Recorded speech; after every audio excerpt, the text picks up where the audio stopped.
नमस्कार दोस्तों, आज जानेंगे अपन आस्तिक के जन्म का कारण। यह कहानी एक ऐसे बालक की जिसका जन्म धरती पर धर्म की रक्षा के लिए हुआ था, जिसका नाम था आस्तिक। उसके पिता थे ऋषि जरत्कारु, एक तपस्वी जो विवाह से दूर रहते थे। लेकिन जब उनके पितरों ने उनसे कहा वंश आगे बढ़ाओ नहीं तो हमारी मुक्ति नहीं होगी, तब उन्होंने विवाह का विचार किया।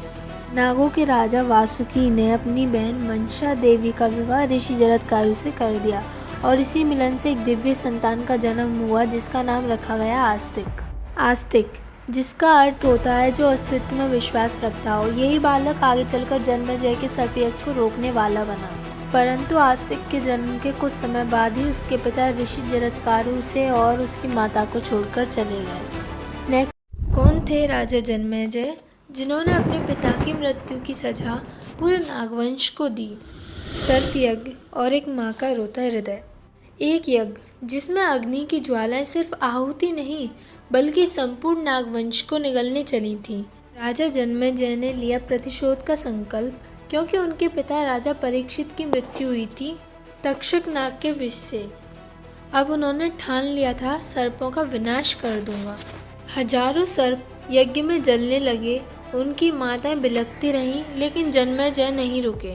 फिर एक माँ जिसका पुत्र नागराज तक्षक था, उसने अपनी गोद की ओर देखा और कहा कौन रोकेगा इस यज्ञ को। उसने देखा उसका पुत्र है आस्तिक, ब्रह्मज्ञानी, शांत, तेजस्वी। वो अब उठेगा और थमेगा ये नरसंहार। क्या एक युवा ब्राह्मण रोक पाएगा एक क्रोधित राजा का संकल्प? क्या नागों का कुल नष्ट हो जाएगा? क्या यज्ञ रुक पाएगा? चलिए आगे देखते हैं। आस्तिक का यज्ञ में प्रवेश और जन्मेजय की परीक्षा। अग्नि की लपटें ऊंची उठ रही थीं, पर उसी क्षण यज्ञशाला में एक तेजस्वी बाल ब्राह्मण का आगमन हुआ। आस्तिक, उसके चेहरे पर तेज था, वाणी में माधुर्य। राजा जन्मेजय ने उसे सम्मान से बुलाया। जन्मेजय बोले, मांगो ब्राह्मण, जो चाहे मांग लो। और तब आस्तिक ने कह डाला ऐसा वरदान जिसने समूचे यज्ञ को थम दिया। राजन, मैं वर मांगता हूँ, इस सर्प यज्ञ को अभी यहीं रोक दीजिए।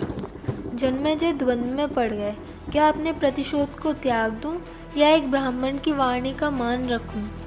लेकिन तभी उन्हें अपने पिता की मृत्यु का दृश्य याद आया और उनकी आंखों से क्रोध उतरने लगा। और तब उन्होंने घोषणा की सर्प यज्ञ यहीं समाप्त किया जाए।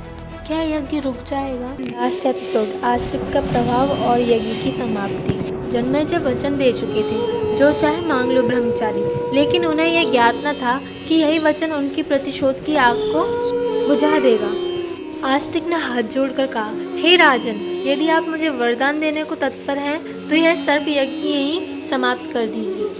जन्मेजय के नेत्रों में क्रोध और धर्म का द्वंद्व चल रहा था, परंतु वचन एक ऋषि पुत्र को दिया था, उसे टाला नहीं जा सकता था। जन्मेजय ने कहा, तथास्तु, आज से यह यज्ञ समाप्त। जिस अग्नि ने हजारों नागों को निगला था वह एक ब्रह्मचारी के शब्दों से बुझ गई। आस्तिक बन गया सर्पों का उद्धारक और उसका नाम इतिहास बन गया। देवताओं की वाणी, आस्तिक तू धर्म का प्रतीक बन गया। तेरा नाम हर वर्ष नाग पंचमी का पर्व मनाया जाएगा।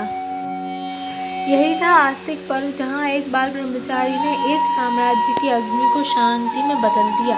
अब आप कल देखेंगे एक लॉन्ग वीडियो जिसमें हम जानेंगे कि आदि पर्व में आगे क्या क्या होगा। यह यज्ञ तो थमा, लेकिन कहानी अब और भी रहस्यमय मोड़ लेने वाली है। क्या आप तैयार हैं अगले अध्याय के लिए? कमेंट करके बताएं। Subscribe for more.